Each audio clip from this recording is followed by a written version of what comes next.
Hello, my dear friends. I am 70 years old now, and I've lived through enough seasons to understand that life rarely unfolds the way we expect it to. My hair has turned silver. My hands show the map of decades spent caring for others, and my heart, well, my heart has known both profound joy and deep sorrow. But today, I want to share with you a story that proves something I've learned to be true. Love doesn't follow a calendar, and the heart doesn't recognize age limits. This is a story about finding love after 60, not the fairy tale kind we read about in our youth, but the real, complicated, beautiful kind that comes when we think our romantic chapters have all been written.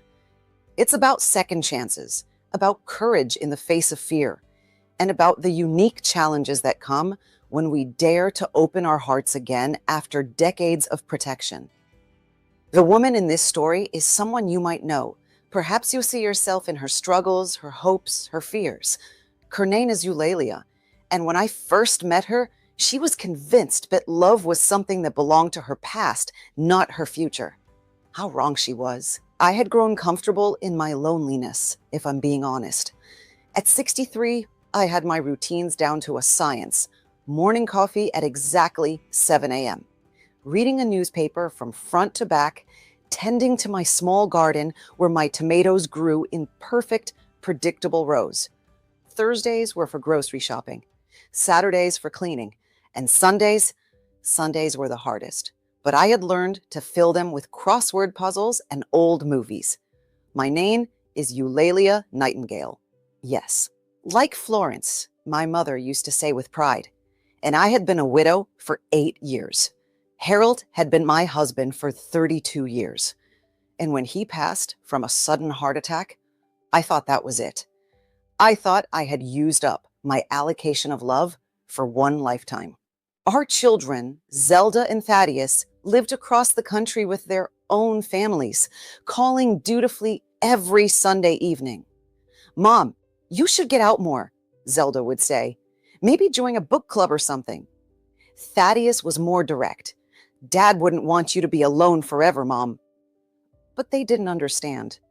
It wasn't that I was grieving anymore, though grief, I learned, never fully leaves you. It was that starting over at my age felt impossible. Who would want a woman with crow's feet and reading glasses? Who would want someone set in her ways?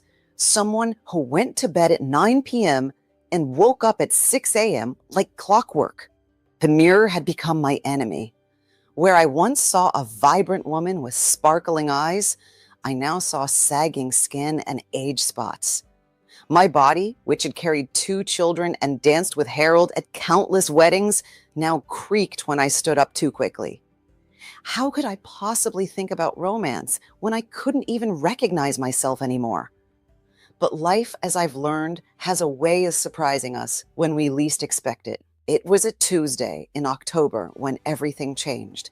I'd been going to the Millfield Public Library every Tuesday for 3 years, always choosing the same table near the large window that looked out onto Elm Street.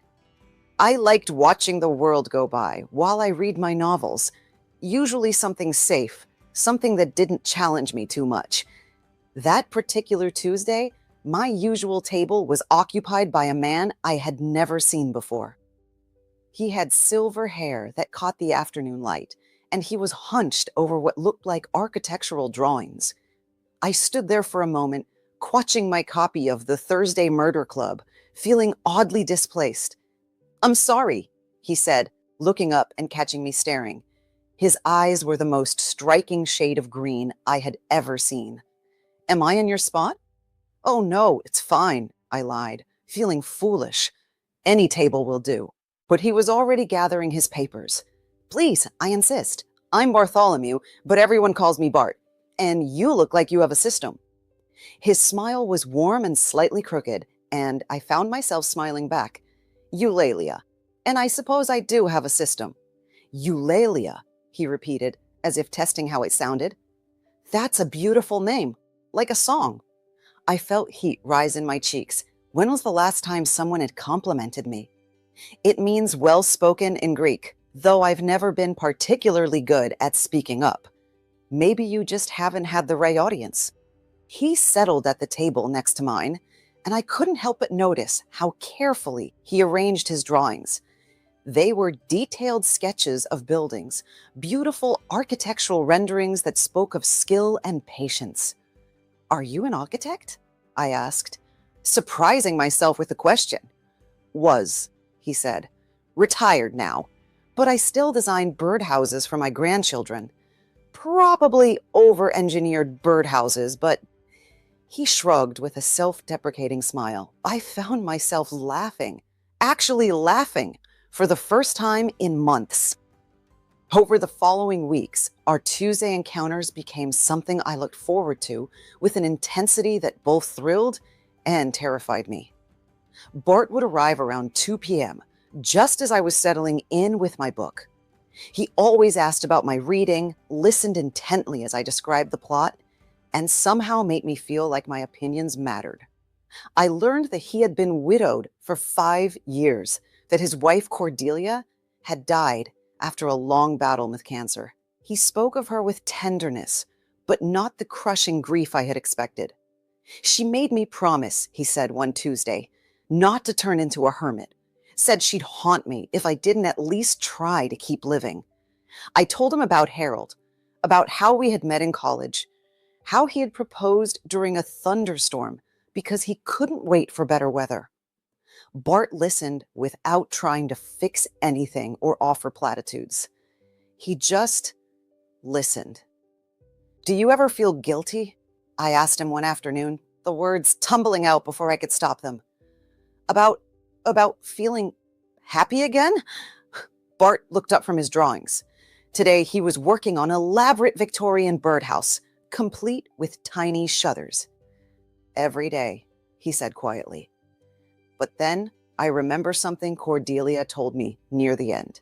She said, "Love isn't finite. Having loved her deeply doesn't mean I've used up all my capacity for caring about someone new." The word "someone new" hung between us, loaded with possibility and terror. 3 months into our Tuesday meetings, Bart did something that made my heart race like a teenager's. He asked me to coffee.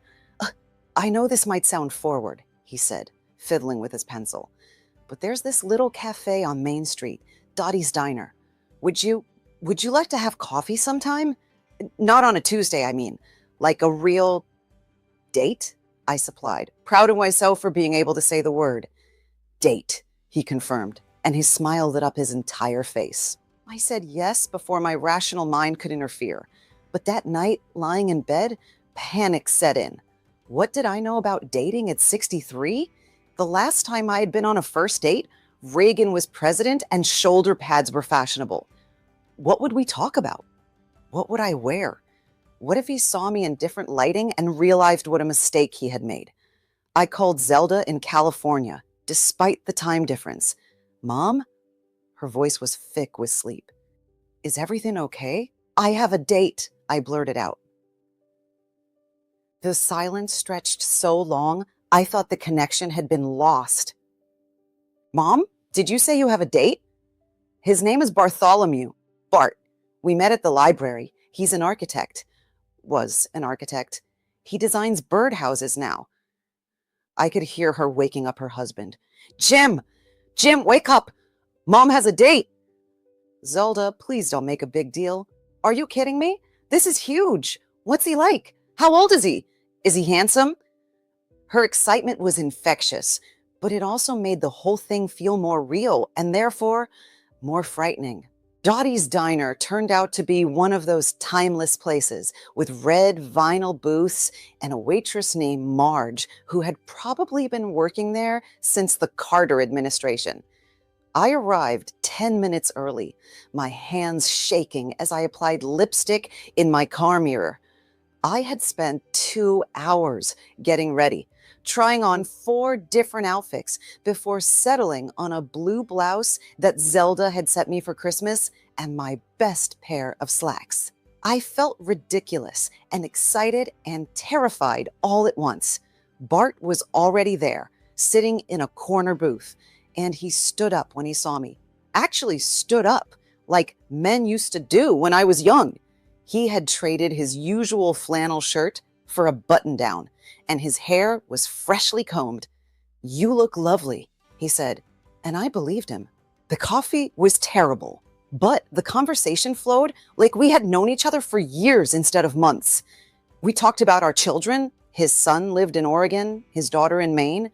Our former careers. I had been a high school English teacher. Our dreams deferred and dreams fulfilled. I always wanted to travel, I admitted. Harold was a homebody. He liked his routine, his chair, his television programs. I used to buy travel magazines and hide them under my side of the mattress. "Where would you go?" Bart asked. "If you could go anywhere." "Ireland," I said without hesitation. My grandmother was from County Cork. She used to tell me stories about the green hills and the stone walls and the way the light looked different there. "I've been to Ireland," Bart said, "for work, about 15 years ago. You're right about the light. It's like nowhere else." He pulled out his phone and showed me pictures, not the professional shots you see in guidebooks, but real photographs of morning mist over pastures and elderly men in wool caps sitting outside pubs. My heart ached with longing. "Maybe," he said carefully, "maybe we could go together someday. If we. He didn't finish the sentence, but I knew what he meant. Dating in your 60s, I discovered, comes with complications I never anticipated. First, there were the children.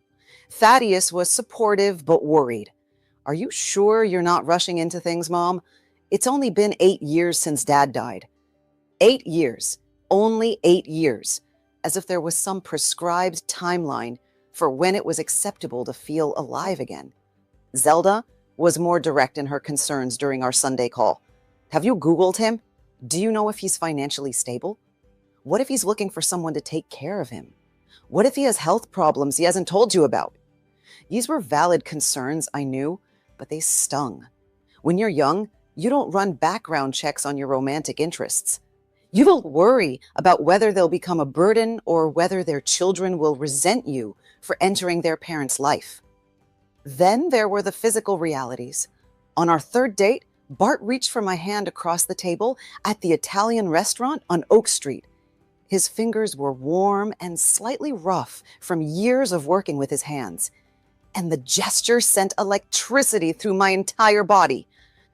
But I found myself pulling away slightly, suddenly conscious of my age spots, of the way my skin had lost its elasticity. "I'm sorry," I said. "I'm not very good at this anymore." "At what?" he asked gently. "At being attractive, desirable, at being someone worth holding hands with." Bart studied my face for a long moment. "Eulalia, can I tell you something? I haven't felt this nervous around a woman since I was 17. You make me feel like a teenager again, and that's both wonderful and terrifying. I keep wondering what you see in an old man with a bad knee and reading glasses." It had never occurred to me that he might be feeling the same insecurities I was. Our first real conflict came 6 months into our relationship. Bart had asked me to accompany him to his grandson's birthday party, and I had panicked. "I can't," I said, gripping the phone tighter. "I can't meet your family yet." "Why not?" he asked, and I could hear the hurt in his voice. "They're going to love you." "Because," I struggled to find the words, "because once I meet them, this becomes real, and I'm not sure I'm ready for real." There was a long silence on the other end of the line.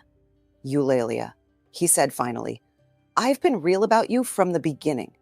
I've introduced you to my friends at the library. I've told my children about you. I've even told Mrs. Henderson next door about the wonderful woman I've been seeing. If this isn't real for you, then maybe we should—" "No," I interrupted, surprising myself with the vehemence of my response. "No, don't finish that sentence." But the damage was done. We didn't speak for a week, and it was the longest week of my life. I realized that somewhere along the way, Bart had become part of my routine, part of my happiness. His absence left a hole that crossword puzzles and gardening couldn't fill. I was the one who called first. Scared, I admitted, without preamble. I'm 63 years old, and I'm scared of a 12-year-old's birthday party because it means stepping into a new life. And I don't know if I'm brave enough for a new life. Then we'll be scared together, Bart said, because I'm terrified too. But I'd rather be terrified with you than comfortable without you. The birthday party was held at a park with a playground and picnic tables. Bart's daughter, Millicent, was a slightly severe-looking woman in her 40s who clearly had her father's best interests at heart. His son, Crispin, was more welcoming, but I could see him evaluating me, wondering what my intentions were. The birthday boy, 12-year-old Ezekiel, was more interested in his new skateboard than in his grandfather's girlfriend, which was a relief. Children, I had forgotten, are wonderfully oblivious to adult romantic complications. It was Bart's daughter-in-law, Temperance, who put me at ease. She was a warm woman about my daughter's age, and she made a point of including me in conversations, asking about my teaching career and my garden. Bart talks about you all the time, she confided, while we were setting out paper plates. It's wonderful to see him happy again. After Cordelia died, we worried he would just fade away. The afternoon went better than I had hoped, but I could feel Millicent's eyes on me throughout the party. As we were preparing to leave, she approached me while Bart was loading leftover cake into his car. I hope you understand, she said quietly, that my father is a good man who's been through a lot. He doesn't deserve to be hurt again. Neither do I replied, meeting her gaze steadily. I'm not here to hurt anyone. I'm here because your father makes me laugh for the first time in years, and I make him happy too. Something in my tone must have convinced her, because she nodded slowly. Good, she said. He needs someone who will fight for him. And fight for him I did, though not in ways I expected. The biggest battle was with my own fears and the judgment of others. There was the afternoon at the grocery store when I ran into Margaret Whitmore, Harold's former secretary. She looked at Bart and me with a disapproval that was barely concealed. Eulalia, she said, her voice dripping with false sweetness, I heard you were, quote, seeing someone. How nice. The way she said nice made it clear she thought it was anything but. Harold always said you were such a devoted wife, she continued. I'm sure he would be surprised by this development. I felt Bart tense beside me, but before he could speak, I surprised myself by responding. Harold would be happy that I'm not sitting alone in my house waiting to die, I said firmly. He loved me too much to want me to spend the rest of my life grieving. Margaret's mouth opened in shock, and I realized I had found my voice, not just with her, but with anyone who questioned my right to love again. 18 months after our first coffee date, Bart proposed, not with a dramatic gesture or a fancy restaurant, but on a Tuesday afternoon at the library, at our table by the window.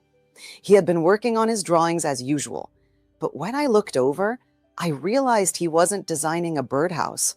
He was sketching a ring. It's not very good, he said, noticing my attention.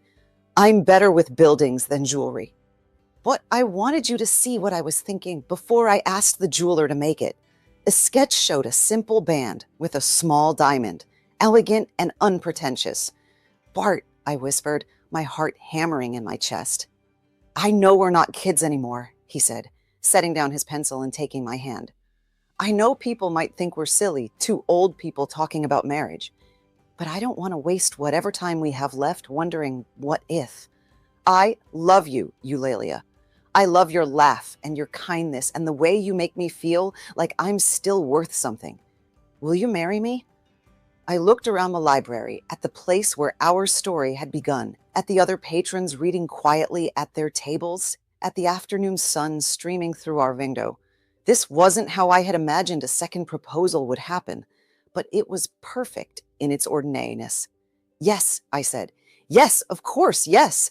Mrs. Chen at the reference desk actually applauded. Planning a wedding in your 60s is different from planning one in your 20s. For one thing, you already have everything you need. Dishes, furniture, household items accumulated over decades. For another, you're acutely aware that this might be your last chance at a wedding, which makes every decision feel weighted with significance. We decided on a small ceremony in the community center garden with just our children, grandchildren, and a few close friends. I found a dress in a lovely shade of lavender at Nordstrom. Not white, which felt inappropriate, but not black either, which felt too somber. Zelda flew in from California to help with preparations, and seeing her cry when I tried on the dress made everything feel real in a way it hadn't before.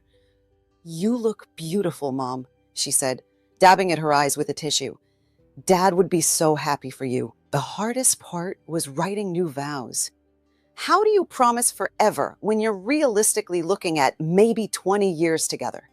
How do you pledge to honor and cherish when you're both already carrying the scars of previous losses? I found myself writing about gratitude instead of eternity, about cherishing the time we had rather than mourning the time we didn't, about second chances and the courage it takes to remain open to love, even when you know how much it can hurt to lose it. Our wedding day dawned cloudy with a threat of rain, which felt appropriate somehow. Life at our age doesn't come with guarantees of sunshine. I woke up in my own bed for the last time in the house I had shared with Harold for 3 decades. By evening, I would be living in Bart's house on Maple Street, combining 2 lifetimes worth of possessions and memories. Zelda helped me get ready, and Thaddeus walked me down the aisle to where Bart stood waiting, handsome in his navy suit with a boutonniere of white roses. Our wedding party consisted of our children, and the congregation was small enough that everyone could hear our vows without a microphone. "Eulalia," Bart said, his voice strong and clear, "I promise to love you, not despite our age, but because of the wisdom and experience that comes with it. I promise to hold your hand through doctor's appointments and celebrate every day we have together. I promise to help you see Ireland and to build you the most beautiful garden gate you've ever seen." When it was my turn, I looked out at our small gathering of family and friends, at faces weathered by years and marked by both joy and sorrow, and I spoke from my heart. "Bart, I promise to love you bravely, even when it scares me. I promise to build a life with you that honors both our past and our future. I promise to laugh with you, travel with you, and grow old with you, which, let's face it, won't take very long." Everyone laughed, including Bart, who wiped away a tear as he slit the ring he had designed onto my finger. Our wedding day dawned cloudy with a threat of rain, which felt appropriate somehow. Life at our age doesn't come with guarantees of sunshine. I woke up in my own bed for the last time in the house I had shared with Harold for 3 decades. By evening, I would be living in Bart's house on Maple Street, combining 2 lifetimes worth of possessions and memories. Zelda helped me get ready, and Thaddeus walked me down the aisle to where Bart stood waiting, handsome in his navy suit with a boutonniere of white roses. Our wedding party consisted of our children, and the congregation was small enough that everyone could hear our vows without a microphone. "Eulalia," Bart said, his voice strong and clear, "I promise to love you, not despite our age, but because of the wisdom and experience that comes with it. I promise to hold your hand through doctor's appointments and celebrate every day we have together. I promise to help you see Ireland and to build you the most beautiful garden gate you've ever seen." When it was my turn, I looked out at our small gathering of family and friends, at faces weathered by years and marked by both joy and sorrow, and I spoke from my heart. "Bart, I promise to love you bravely, even when it scares me. I promise to build a life with you that honors both our past and our future. I promise to laugh with you, travel with you, and grow old with you, which, let's face it, won't take very long." Everyone laughed, including Bart, who wiped away a tear as he slit the ring he had designed onto my finger. Marriage the second time around was both easier and harder than I expected. Easier because we came to it with realistic expectations and grateful hearts. Harder because merging two established lives requires constant negotiation and compromise. Bart liked to watch the morning news with his coffee. I preferred silence with my tea. He was a night owl. I was an early bird. He squeezed the toothpaste from the middle. I was a firm believer in squeezing from the end. But we also discovered unexpected joys. Bart introduced me to jazz music and taught me to appreciate architecture beyond just, that's a pretty building. I got him reading mystery novels and convinced him that a garden could be beautiful without being perfectly organized. We traveled, not to Ireland yet, but to Maine to visit his daughter, to California to see Zelda and her family. We took a cruise to Alaska for our first anniversary, and I marveled at how different travel was with a companion who delighted in my wonder rather than being impatient with it. The physical aspects of love in your 60s deserve honesty. Our bodies were different now, softer, slower, marked by age and gravity. But there was something deeply moving about being intimate with someone who saw your scars and stretch marks as evidence of a life fully lived, rather than flaws to overlook. For our second anniversary, Bart surprised me with tickets to Ireland. Not just any trip to Ireland, but a 2-week tour of County Cork, staying in bed and breakfasts, and visiting the village where my grandmother had been born. I cried when he showed me the itinerary he had planned, complete with reservations at restaurants that served traditional Irish music, and a private tour of the family cemetery where my great-grandparents were buried. How did you? I started to ask. I may have had some help from Zelda, he admitted, and from a very nice genealogist in Cork who specializes in finding Irish-American roots. Ireland was everything my grandmother had promised and more. The light was indeed different there, softer somehow, more forgiving. We walked through fields so green they hurt your eyes and listened to old men in pubs tell stories that might have been true or might have been beautiful lies. In the village of Ballinhassig, we found the stone cottage where my great-grandmother had lived before sailing to America in 1892. It was now owned by a family named O'Sullivan, who invited us in for tea and showed us the original stone fireplace where my ancestors had warmed themselves. Standing in that kitchen, holding Bart's hand and listening to Mrs. O'Sullivan's musical accent, I felt connected to something larger than myself, to the long chain of women who had loved and lost and found the courage to love again. Our third year of marriage brought our first serious health scare. Bart collapsed during his morning jog and was rushed to the hospital with what we feared was a heart attack. It turned out to be exhaustion and dehydration, but for 12 hours, I sat in a waiting room facing the possibility of losing him. It was then that I understood what Cordelia had meant about love not being finite. My grief at the thought of losing Bart didn't diminish my love for Harold. It existed alongside it, different but equally real. When Bart came home from the hospital, we had the conversation that all couples our age must eventually have, about end-of-life wishes, about what we wanted if one of us became seriously ill, about how to make the most of whatever time we had left. I don't want to waste any of it being afraid, Bart said as we sat on our porch swing, watching the sunset. I want to love you fiercely and completely, even knowing, especially knowing, that nothing lasts forever. That night, I called both of our children and told them how much their acceptance of our relationship had meant to us. I wrote letters to my grandchildren, trying to explain what I had learned about love and courage and the importance of remaining open to joy, even when life has taught you that loss is inevitable. Now, 5 years into our marriage, and at 70 years old, I want to share with you what I've learned about love after 60. First, don't let anyone tell you it's too late. Love doesn't have an expiration date, and your heart doesn't become less capable of joy just because you've lived longer. The love I feel for Bart is different from what I felt for Harold, Not less, just different, shaped by different experiences and different needs. Second, embrace the awkwardness. Dating at our age feels ridiculous sometimes because society tells us romance is for the young.